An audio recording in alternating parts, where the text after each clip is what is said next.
Good afternoon. Let me start the review of practice problems of Module 4, which was about the Lewis structures, molecular geometries, VSEPR theory, and molecular orbital diagrams. First question was about the the most negative lattice energy. Okay, so let me talk a little about the background of for this question. Okay, so the lattice energy. I know you all have studied the PowerPoints, even though I am just reminding these things. So lattice energy is a quantitative measure that uh, determine or that indicates the stability of a ionic bond.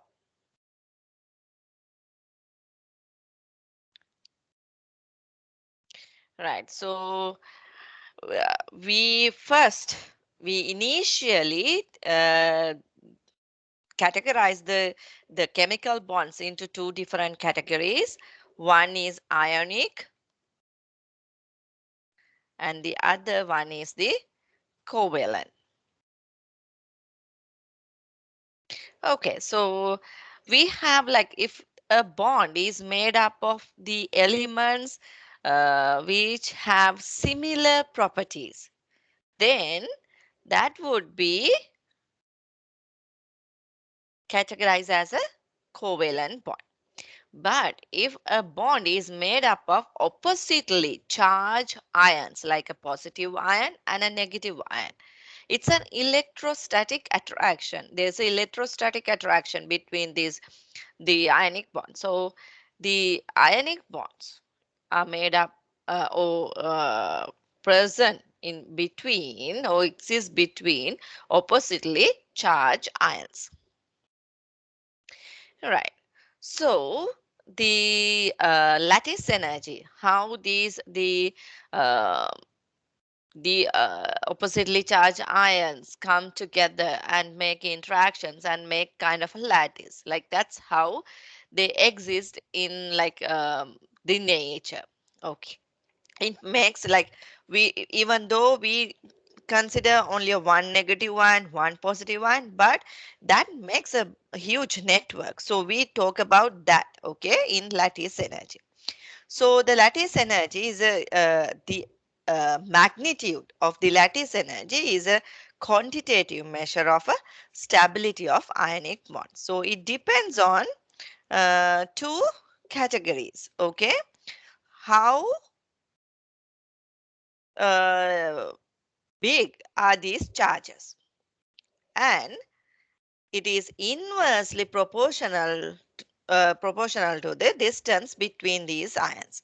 So this is directly proportional and this is indirectly proportional. If the charges are higher, the lattice energy will become higher.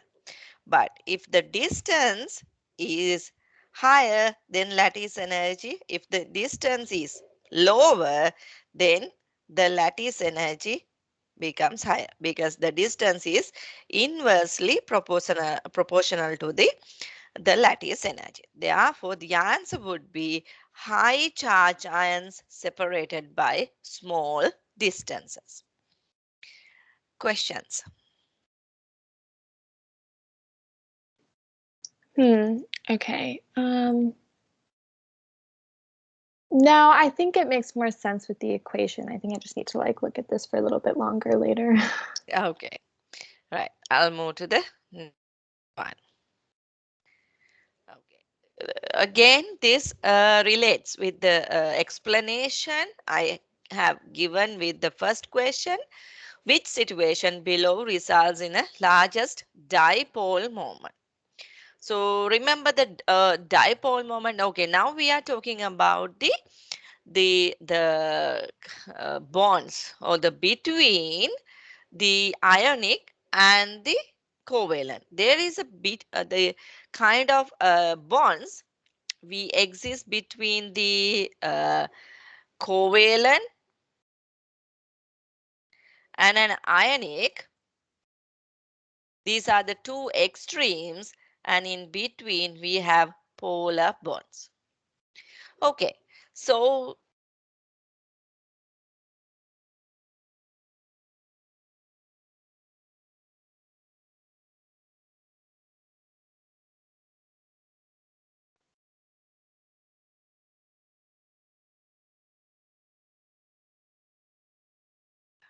You froze again for me just now. I don't know. okay, so do you hear me now? Yeah, you're back now. I don't Oh, know why this keeps happening. I'm so yeah. sorry.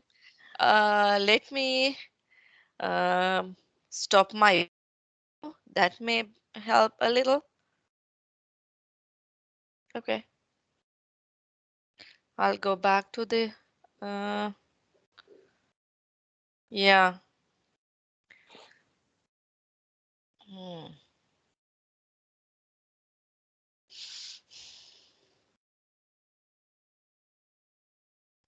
Um, please apologize me. Okay. I hope now everything will be clear. Okay. So what I have been talking about the polar bonds. We between the ionic, sorry, covalent and the ionic bond. So these are the polar bond. So the polar bond, the dipole moment, so we need equation. So the dipole moment is here the dipole moment, and it increases with the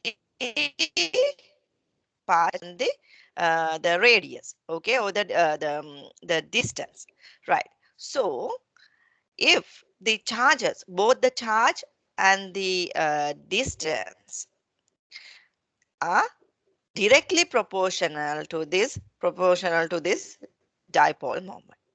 So if we have higher charges and a longer distance, then we'll have the highest dipole moment. So that's how we got the correct answer. So this there is a bond, but type of bonds called polar bonds.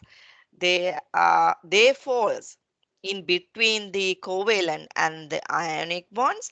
Sometimes we can consider some bonds as polar covalent bonds, even though they are not the ionic bonds. They can be considered as the covalent bonds, but they are polar covalent bonds.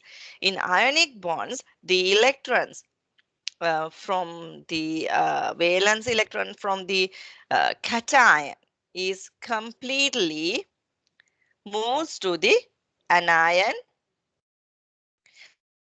but in the covalent bond, these electrons are equally shared by the both atoms. So that's the most simplest definition for the ionic and covalent bonds. Questions?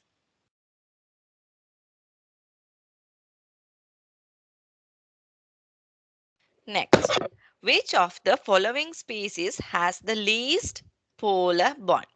Right. So now we need to the polar bond.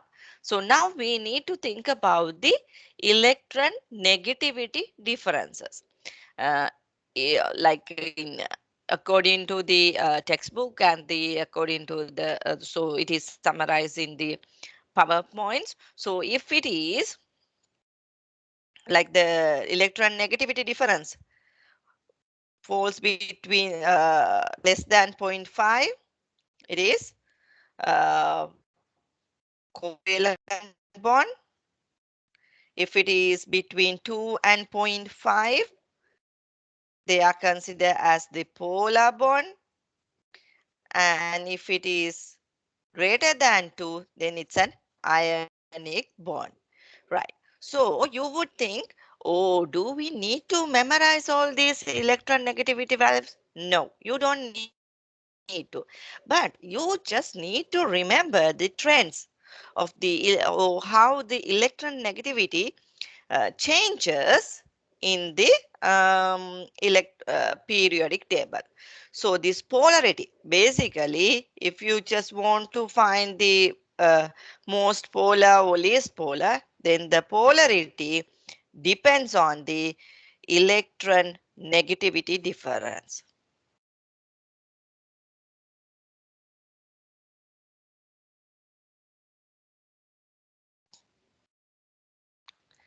So when we look at, let me take another color. Mhm. Yeah. So if I look at the periodic table, so when you go down, the electron negativity decreases, and when you go from left to right, electron negativity increases. Okay, so that's the basic trend. So fluorine has the highest electron negativity. Okay, right. So now we compare. Okay, we have a common ion, that is hydrogen. So let me order these elements. All are halogens: chlorine, fluorine, iodine, bromine. They all are halogens. So the fluorine comes top, then chlorine, okay, bromine, and iodine. So it is compared with the hydrogens. Okay, so hydrogen is common for both four of these bonds. But what has the highest electron negativity from these four? Yes, fluorine has the highest electron negativity. Therefore, we'll get the highest electron negativity difference for the HF bond. So the okay, so that's the highest polar bond. So what would be the least polar bond? Because this one has the least electron negativity, therefore Hi will have the least polar bond. Questions?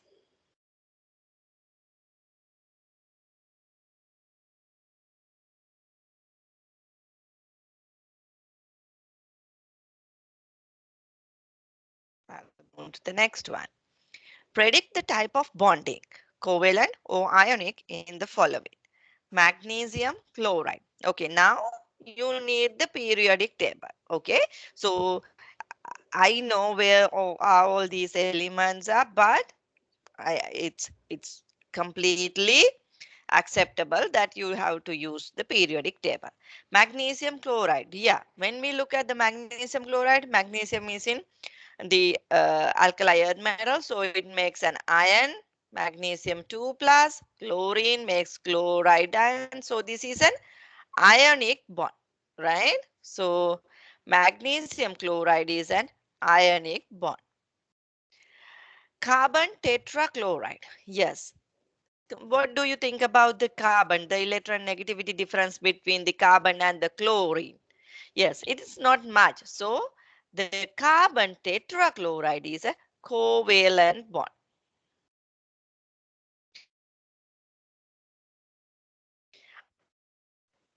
Iron trioxide. Yes, iron is a metal, so it makes this charge, and oxide is magnesium. So this is a ionic bond made between a positively charged ion and negatively charged ion. Sulfur dioxide. Hmm. You think no ions are made in this compound. They are very similar. So this is a covalent bond. Carbon disulfide. Yes. So that's there's no ions are made. So it's again a covalent bond. So the answer would be choice D. Questions.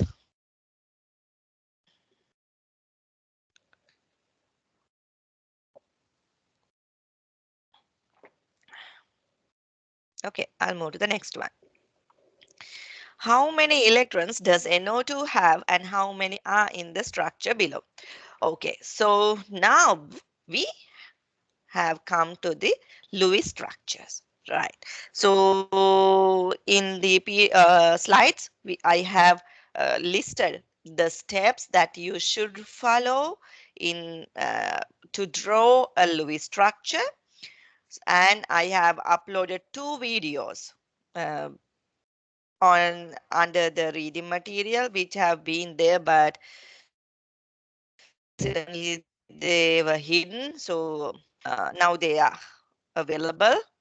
So please watch those videos and practice how to draw the Lewis structures. Right. Okay.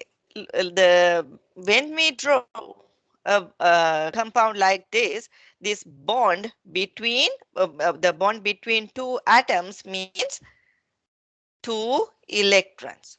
Again, a single bond between two atoms mean there is one pair of electrons or two electrons, right?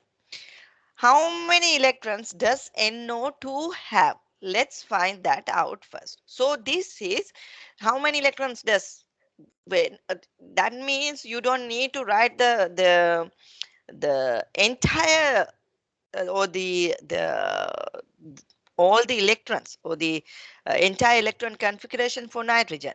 We consider only the valence electrons for these Lewis structures. What is valence electrons?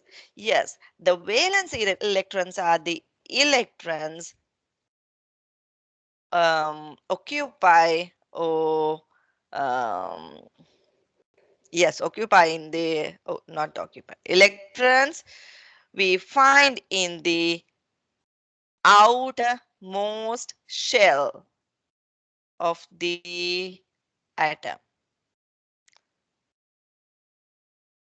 Okay, valence electrons are the electrons that you find in the outermost shell.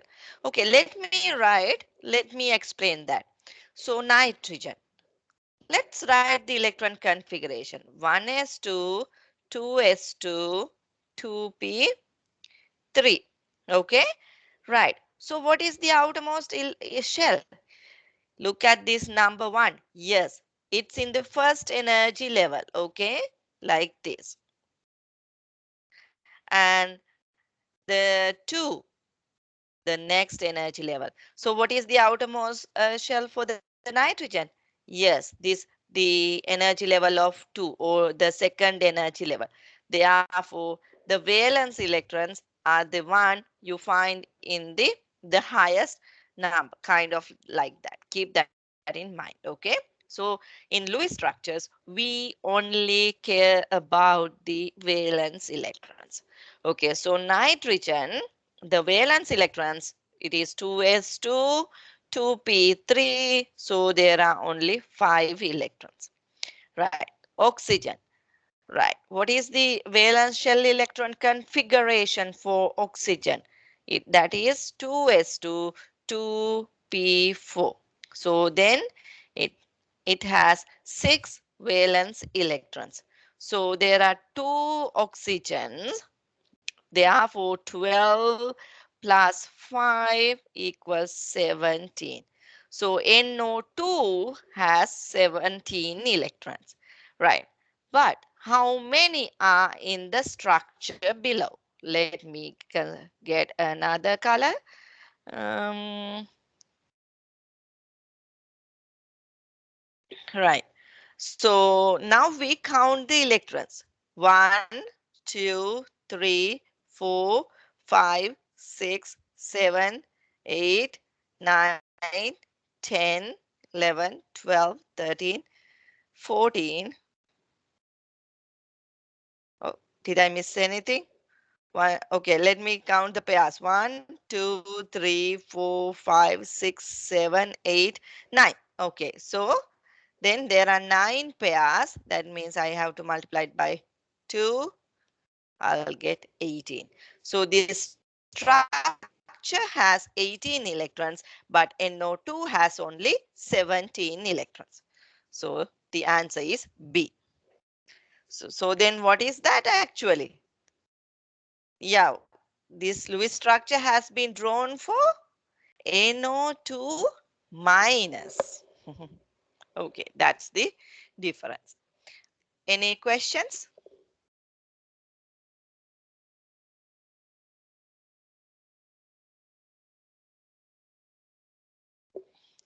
Okay, I'll move to the next one. What type of bond exists between the carbon and oxygen atoms in CH2O?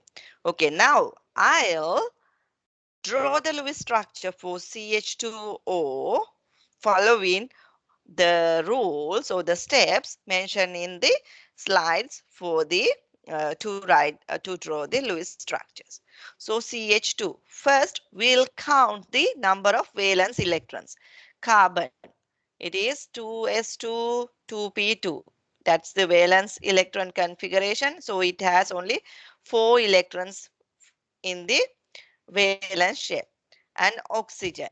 So it is 2s2, 2p4, and the number of valence electrons are 6.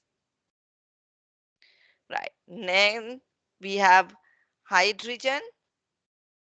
It is 1s1. So there are 2 hydrogens. So I'll multiply that by 2.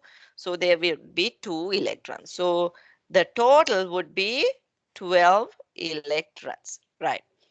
Then what I should do? Yes, now I draw the skeleton. When I draw the skeleton, I take the most or the least electron negative atom. The least electron negative atom as the center atom. The least electron negative atom or most electron positive atom. So most electron positive atom is the carbon. Okay. So again, you would think, oh, do I need to memorize those values? No, you don't need to. Just remember the trends of how this electron negativity changes in the periodic table. So now the carbon. Okay, so then I connect the other atoms to this central atom. Okay, right. Now what should I do? Yes, now I need to fill the octets for the terminating atom, terminal atom. Hydrogens. What is, can hydrogen have an octet? No, it is in 1s, so it can have 1s2. Yes, a single bond means 2 electrons, so that's filled, already filled for hydrogen. So now I'm going, okay, so right, the next step, oops, I count the number of single bonds. Yeah, there are single bonds. So three single bonds means there are, so I need to multiply that by 2 to count the number of electrons. Yes, so then these three single bonds have been taken 6 electrons. So I subtract that. Now I have only 6 electrons left. So I'll add it. 1, 2, 3, 4, 5, 6. Because oxygen is in the second period and it can have the octet. Right. Is it complete? No. Now it is not complete. Now look at the central atom. If the octet is not or met, the octet requirement is not met on for the central atom, then I have to make the double bonds and make the octet or bring the octet to central atom. So what I need to do now? Yes, I'll get this lone pair electron on oxygen and make a double bond on the between carbon and oxygen.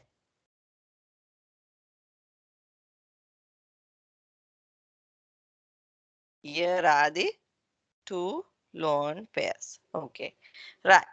Now, if you count all the electrons, that must be equal to 12, right? That's what we started with. Yes. 1, 2, 3, 4, 5, 6, 7, 8, 8, 9, 10, 11, 12. Yes, it's complete. Right. Now, what is the question? What type of bond exists between the carbon and oxygen atoms in CH2O? Yes, what type of bond is this? Yes, it's a double bond.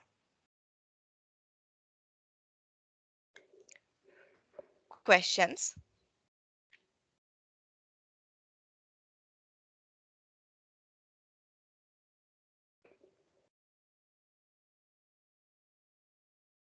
Right. Next one. Draw the Lewis structures for the following molecules. Right. So NH4 plus. Right. So still now 430. So I'll draw only for ammonium ion, and I hope you will be able to get the hydrogen cyanide. Okay. Right. First, we'll count the number of valence electrons. Nitrogen, what is the valence electron configuration? 2s2, 2p3. So then it will give 5 electrons. Hydrogens, 4 hydrogens. One has 1s1. So then 1 is multiplied by 4 and I get 4 electrons. Right. So it'll be 9. But now look at the charge. Yes, there's a positive charge. Therefore, you have to take 1 electron out. There is 1 positive charge. Therefore, you need to take out 1 electron. Okay, so this structure has only 8 electrons. Right. Let's now draw the skeleton. Yes, what is the most electron positive atom? Yes, that's the nitrogen, and I connect the other 4 hydrogens.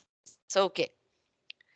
1, okay. Let's count the electrons for the single bonds. 1, 2, 3, 4, 5, 6, 7, 8. Yes, it's already fulfill the electrons. But now if I look at the formal charges, if I consider 1 electron, okay, hydrogen, all hydrogen has 1 electron each and the formal charge is 0. Good.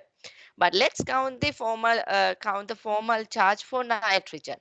Nitrogen should normally have 5 electrons. Okay. That's the valence electrons.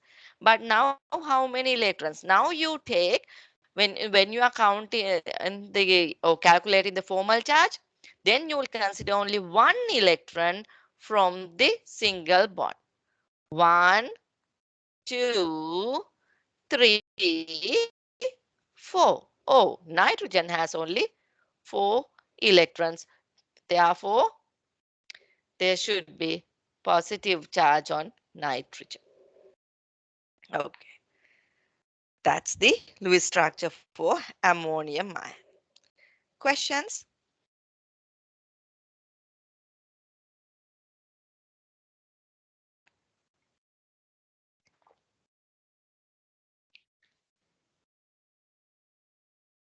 Okay. Next, we'll move to a question with formal charge. What is the formal charge on each atom in the structure below? Right. Okay. Let me remind you that again, when we are calculating the formal charges, then we'll consider only 1 electron from the bond. Okay. So let's count the formal charge for the nitrogen. Okay. So nitrogen normally in valence electrons, it should have 5 valence electrons. But count is 1, 2, 3, 4, 5. Okay, 5. So it's 0. Right. Let's count the formal charge for oxygen. Right. So oxygen has 6 valence electrons. 1, 2, 3, 4, 5, 6, 7. minus 7. So the oxygen is having a negative 1 formal charge. Okay, then sulfur. 1, 2, 3, 4, 5, 6. Sulfur normally have sulfur has 6 valence electrons, and this also has 6, so it is 0. Okay, those are the charges, the formal charges on these atoms for this structure. So here is the answer. Questions?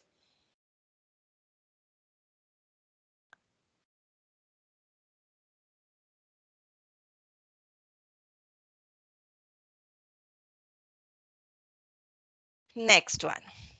There are 3 possible structures for the thiocyanate ion. Given the formal charges below each atom, predict which one of the following Lewis structures for thiocyanate is most likely correct. Yes, now I come to I'll explain why we need to know the formal charges. Yes, the formal charges help determining the most possible Lewis structure. Okay, that help us to determine the most correct Lewis structure. How we'll find it? Where we have the minimal amount of charges. Minimal amount of the formal charges will give the most accurate Lewis structure.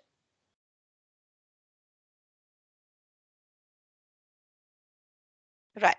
So when you look at the first one, it has -2 +2. So no, altogether, if I just leave out the negatives and positive, they have kind of like 3 charges, right? And the middle one has only 1 charge.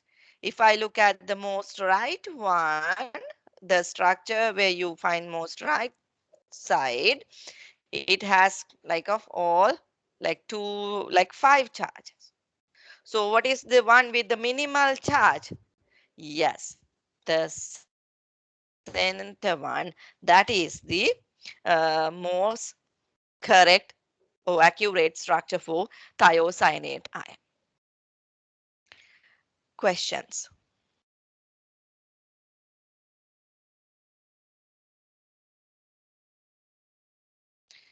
Okay, next.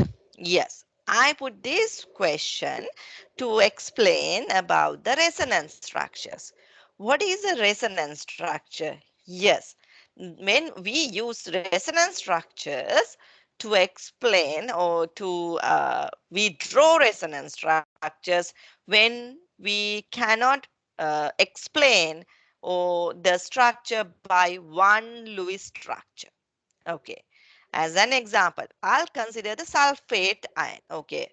When you draw the ion, the Lewis structure for sulfate, uh, okay, SO3, 2 minus.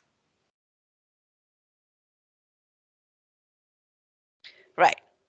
And I also can write it if I consider this is as oxygen A, oxygen B, oxygen C, then I can also write making a double bond between the oxygen A, and then I can make these two negative ions. Okay.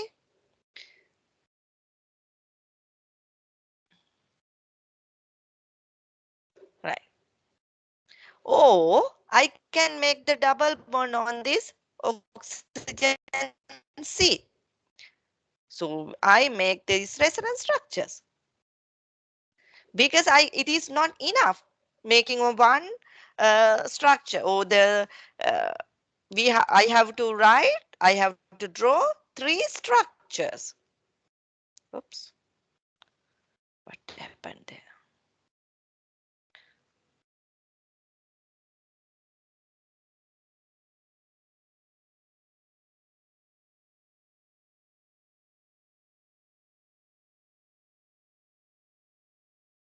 Okay. So what is in the in reality? What would we have? Are those exchanging these double bonds and single bonds? Are these switching back like back and forth between like the double bonds and single bonds? No, it doesn't do something like that. Actually, if I consider the if I get the actual bond lengths for these, then they all have a partial double bond character. This is the actual structure. Okay. So when I 2 minus, when I get a X-ray structure, okay, X-ray structure, then I can measure these bond distances. Then the bond distance between the sulfur and oxygen stays between a single bond and a double bond. That's the reality. Okay, right. So, which of the following is false? Not all resonance structures for a given molecule are equivalent.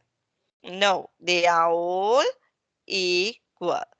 And resonance structures indicate that the molecule rapidly switches between multiple electron distribution. No, that won't happen. It doesn't switch back and forth between the double bonds and single bonds.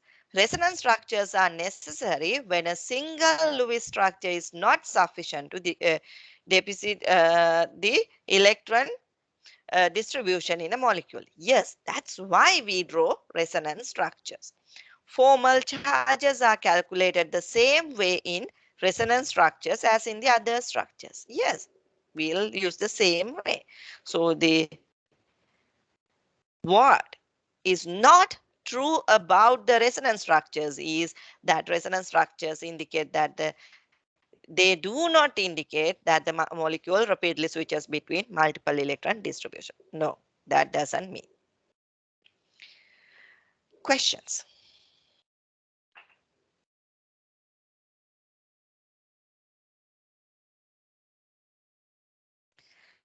Okay, next we come to the molecular orbital diagrams. Molecular orbital diagrams, if I talk about the molecular orbital diagrams, they are very useful because the if we consider the oxygen gas, okay, when we draw the Lewis structure of this, okay, mm,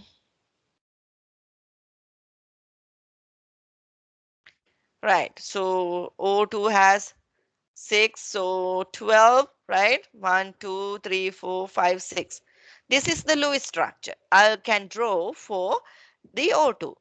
But so when I look at this Lewis structure, okay, all the electrons are paired.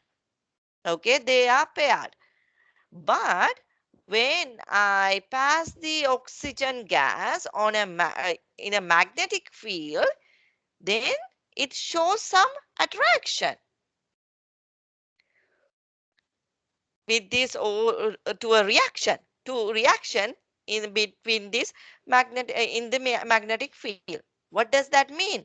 That means O2 gas is magnetic, or O2 gas has magnetic properties, or we call it is paramagnetic. If something has to be paramagnetic, then it should have unpaired electrons.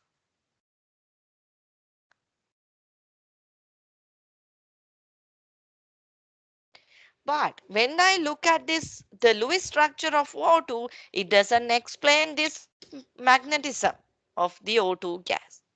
So then are these Lewis structures are a good model to explain all the properties of molecules? No. Then, but they are very good in determining the molecular geometries and other things. But there was a requirement for another model that can be used, that can be helpful in describing the magnetic properties of molecules. So that's why we use these molecular orbital diagrams. When these molecular orbital diagrams, okay, let me explain a little bit more about the molecular orbital diagrams.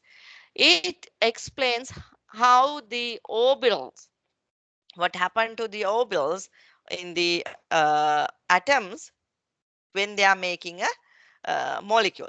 So in a, if I consider the molecule and these are the atoms, okay, so there will be equal number of molecular orbitals to atomic orbitals.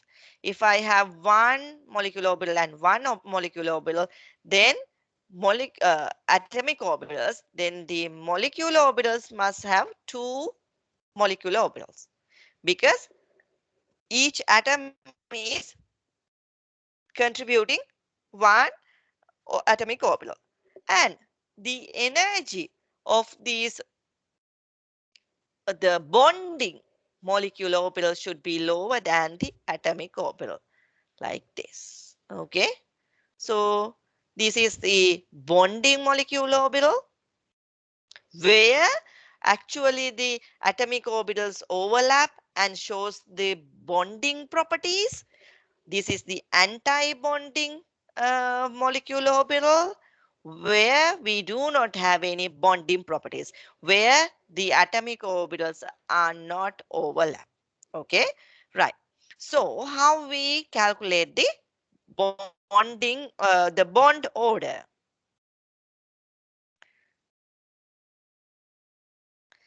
Yes, bonding order. Okay, this is bonding order equals bonding orbital electrons. Okay, the electrons in in bonding orbitals, electrons in bonding orbitals minus electrons in anti molecular anti-bonding molecular orbitals divided by 2. There you will get the bond order. What is the bond order? Yes, bond order explain the bonding properties between two atoms. Okay. As an example, if the bond order is 0, means there is no bond can be made between those two atoms. If the bond order gets higher, the uh, bond that made in between those atoms are stronger. Right. So let's calculate the bonding order for this, the left side one. Right. So when I draw these things, when you find a star on it, that's the anti-bonding orbital. So uh, okay. So bonding order. Let's calculate the the electrons in the bonding orbitals. 2, 2, 4, and anti-bonding orbitals. Let me get another color to make it more clear. Right. Here, this is the anti-bonding orbital. So there is 2.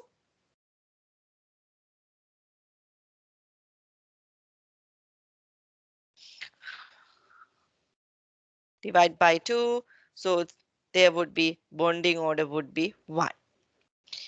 Okay, let's calculate the bonding order for the next molecular orbital diagram. Right. This is the bonding, this is the bonding, and this is the bonding. Okay. So bonding order equals, let's count the electrons in bonding molecular orbitals. 1, 2, 3, 4, 5, 6.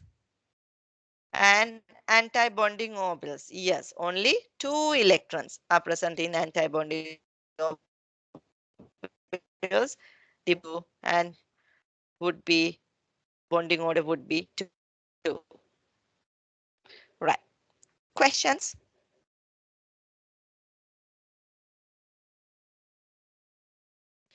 Okay. Next. Fill in the following orbital diagram for B2. I know you would think, oh, is there a bond can be made between two borons? Yeah, let's see whether how would it be happen. Okay, this is the atomic orbitals for the boron, right? So let's write out the valence electron configuration for boron. It is 2s2, 2p1. 2s2, 2p1. So there are 3 electrons. So molecular orbital should have 6 electrons because every here 3 electrons are provided by each atomic orbital. Right. This is how the it categorized. Okay. Sigma 2s, sigma star 2s, that's the okay, sigma bond. Okay, sigma bond is, let me explain a little bit about the sigma bond. Sigma bonds are the linear made by linear overlap. Like, okay, these are the p orbitals. This is a linear orbital, or linear overlap. So then we'll get like this one. Okay, right. And the pi bond, this is the sigma bond. The pi bonds are resulted from a partial overlap like this. So when you look at the sigma overlap or the linear overlap or the sigma bond, it has a good overlap, right? So the bonding properties are so high. Okay, in a pi bond is resulted by a partial overlap. So they like the kind of like this. There is a bond, but there's no overlap. Like, look at this overlap and this overlap. Yeah, the partial the pi bonds are not as strong as the sigma bonds, right? That's the difference between the sigma bonds and the pi bonds, right? So let's fill the valence electrons first. 2s2, 1, 2, 3. 1, 2, 3. These are for the atomic orbitals, right? This is how the molecular orbital diagram looks like for the B2. Sigma 2s, sigma star, that's the anti-bonding, 2s, then pi 2py, pi 2pz, and sigma 2px, then pi star 2py, pi star 2pz, and sigma star 2px. Right. Okay, you would think why these pi orbitals, pi bonding molecular orbitals come lower than the energy of the than the sigma 2px. Yeah, that's how these were done. They were determined by lots of experimental the calculations. Okay, right. Now we fill the electrons. Let me get another color. Uh,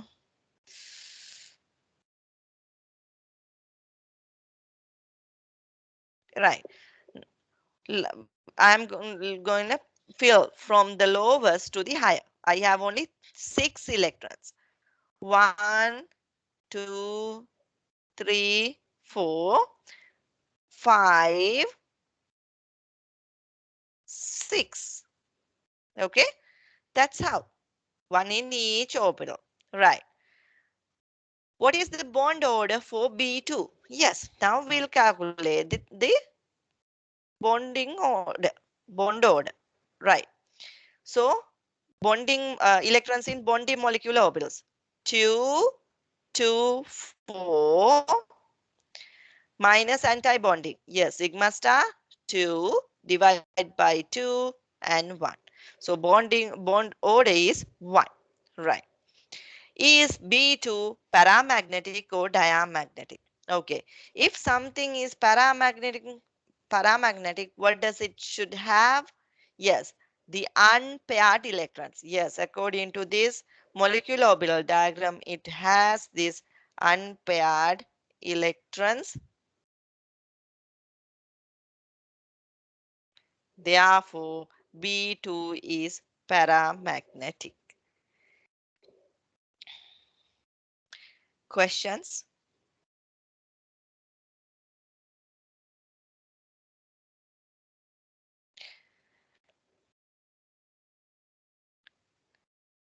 Even though I don't get any questions, let me tell one more thing. I know it was already mentioned in the slides. For the O2 and F2, the energy of the sigma 2px is lower than the pi 2py and pi 2pz. Okay, keep that in mind. The next question. Use the structure below to fill in the blanks. Number of sigma bonds. All the single bonds count as sigma bonds. Yes, you would think, oh, we don't see any orbital diagram. So how we can think, how we know the single bond and how we know the difference between a sigma bond and a pi bond? Yes, if it is a single bond, mean it's a one sigma bond. If it is a double bond, means there is one sigma bond and one pi bond. If it is a triple bond, means there is one sigma bond and two pi bonds. Okay, right. That's the classification. Okay, now can you all count the number of sigma bonds? Yes. 1, 2, 3, 4, 5, 6, 7, 8, 9, 10, 11, 12, 13, 14. Right. There are 14 sigma bonds. Number of pi bonds. Right. Let me take another color.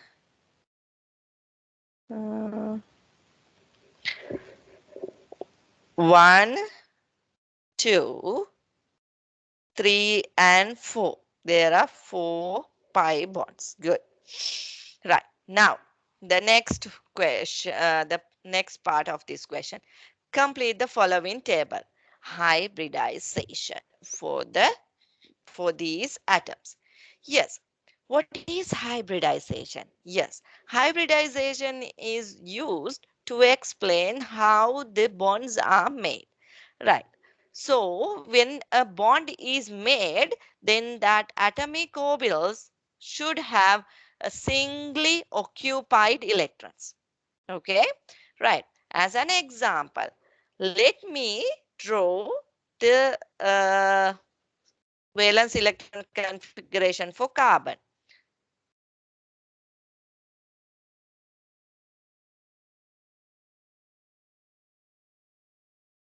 But carbon made a molecule with like 4 then only, then how it can make that? Yes, the carbon has only two singly occupied electrons. But look at this, the molecule, there are 4 sigma bonds.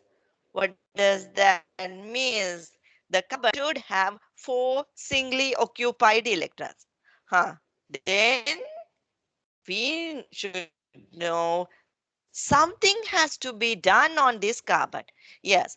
Then O, S and P's. Okay, this is P, P, P. are mixed. That's what I would say. It is mixing. Mixed. And okay, so I would say actually S is like this, and this is shape of the P orbital. So that's the dumbbell shape. Then all these things mixed and make four equal shapes. Okay, let me take a new color.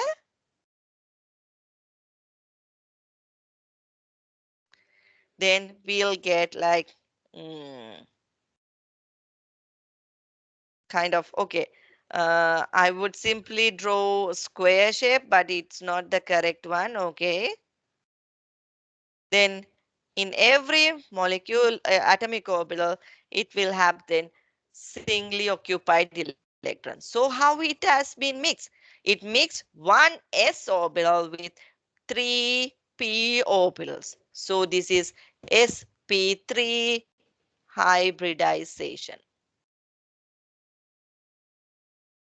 Okay, that's what happened. Right. So in a hybridization, if you want to know the hybridization state, you will count only the sigma bonds plus the lone pairs. Okay. Then you'll make the bond. Then you'll mix the things. Right. Like this. Um, let's look at the carbon 1. How many sigma bonds on carbon 1? 1, 2, 3. Okay, then we need only three singly occupied electrons. Okay, then the carbon doesn't want to mix with all the three p orbitals. Then it can mix with like the 1s,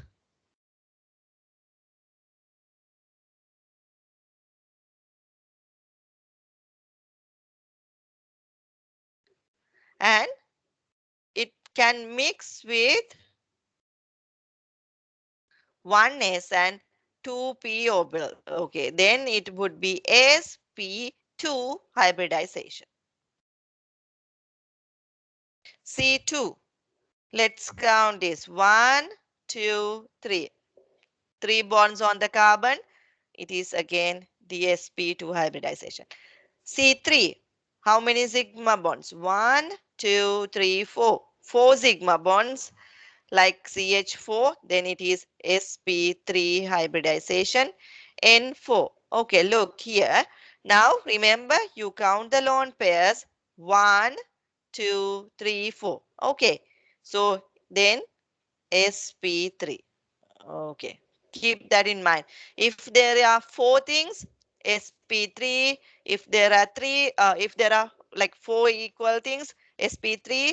If there are three equal bonds, sp3. Four equal things, sp3. Three equal things, sp2. Two equal things, sp. Like that. Look at the carbon 5. How many sigma bonds? One, two, three, no lone pairs. So three sigma bonds, sp2, O6. Okay, here O6. Now you count the lone pairs, okay? One, two, and one sigma bonds. Okay, then there are how many things? Three. Oh, if there should be three, then what is the uh, hybridization? sp2. Carbon 7. How many sigma bonds? One, two. Two sigma bonds, then that hybridization would be sp again for that sp. Right. Questions?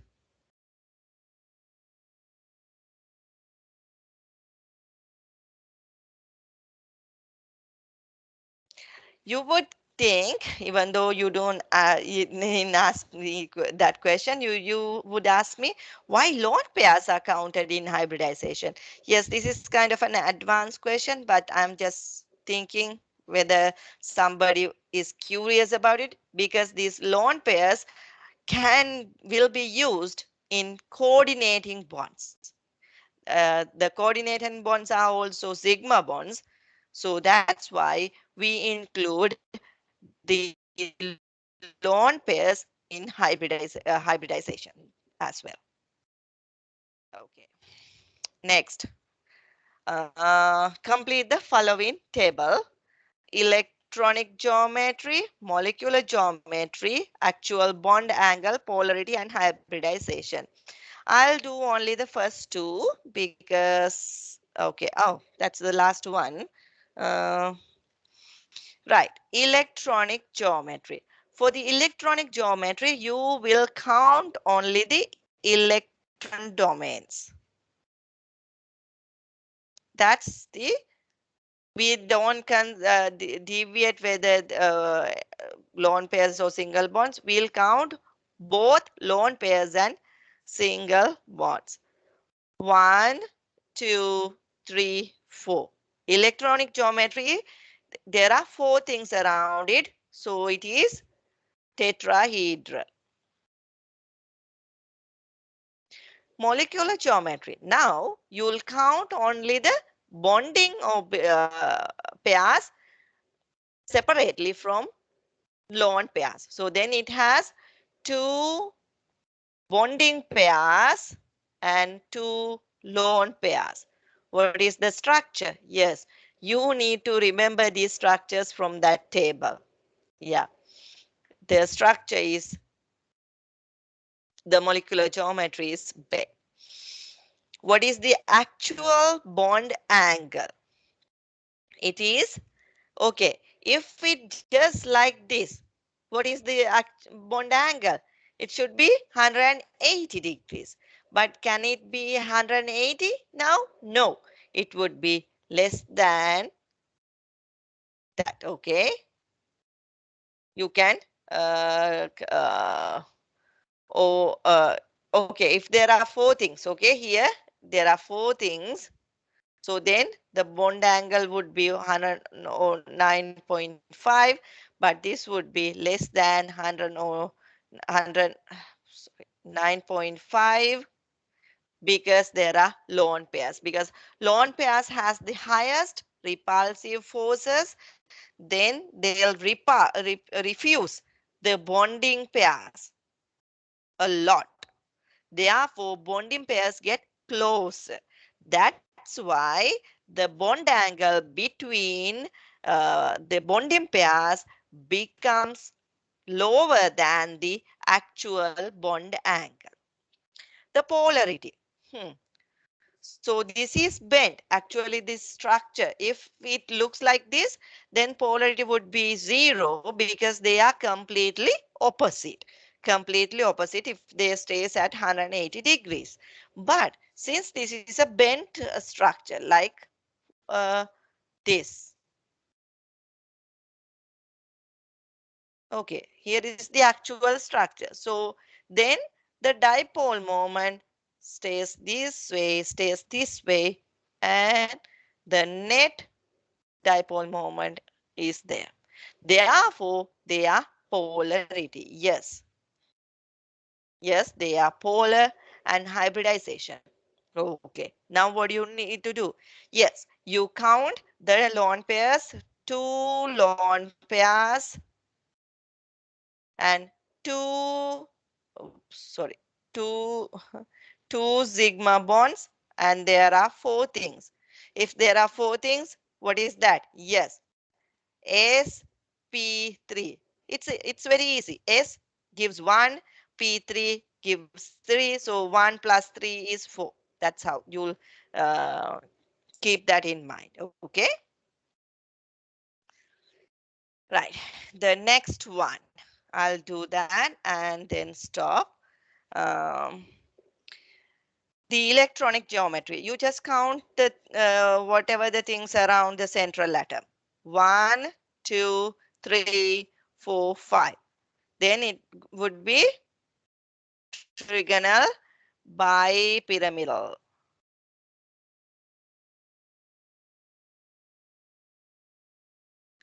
But when it comes to the molecular geometry, then there are 2 lone pairs and 3 bonds. Then it would be T shape, right?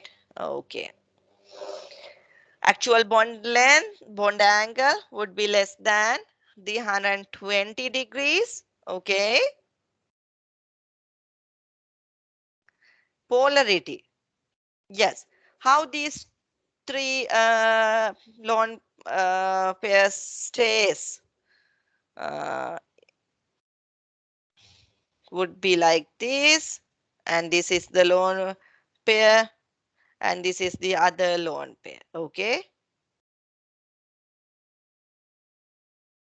So what do you think?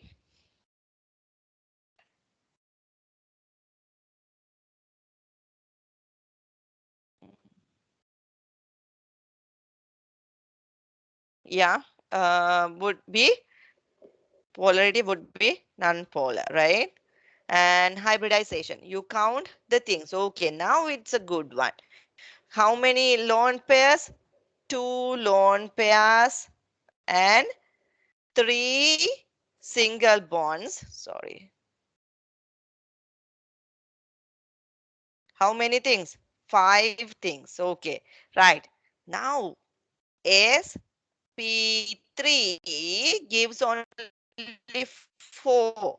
Then we have to add another D. Okay, this is the hybridization. Right. So I hope you will do the rest. And do you have any questions now? So for the second example, can you just explain how you got that actual bond length angles and then you got it was not polar a little bit more? Okay. Yeah, because the when you look at these, good question. Let me take another color. Mm, right. When we look at this, the trigonal pyramidal, when there are two lone pairs, I've told you that two lone pairs has the highest repulsive forces. So then they'll stay in 180 degrees of thing. Okay, look at here.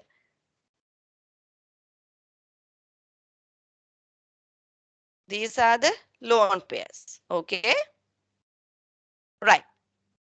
Because that's the highest bond angle that the two lone pairs can have. And then the bonding orbitals will stay on the equatorial or the x-axis. Right.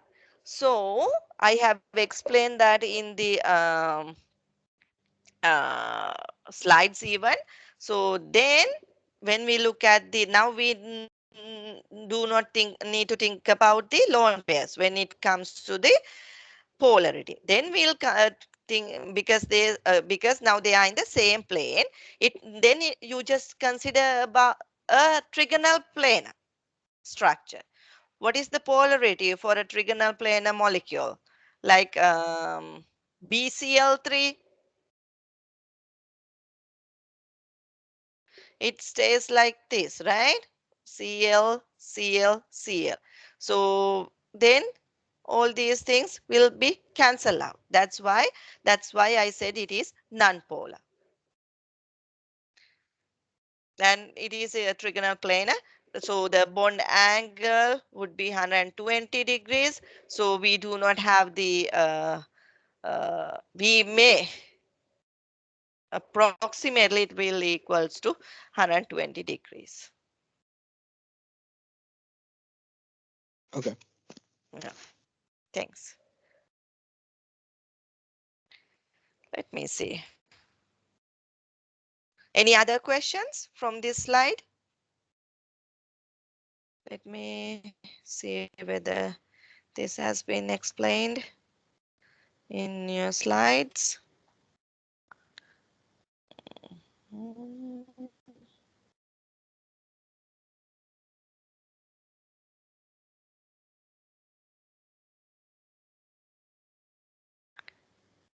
Yes, here is it. Okay. Uh, I don't know the who have asked me that question. Look at the this diagram. Now it explained here. Oh, shoot. Okay. What is that sign next to the X like on the picture you circled, what does that sign mean? It's like a sign x equals 0. Psi means the total, Okay, okay. the total charge. Yeah.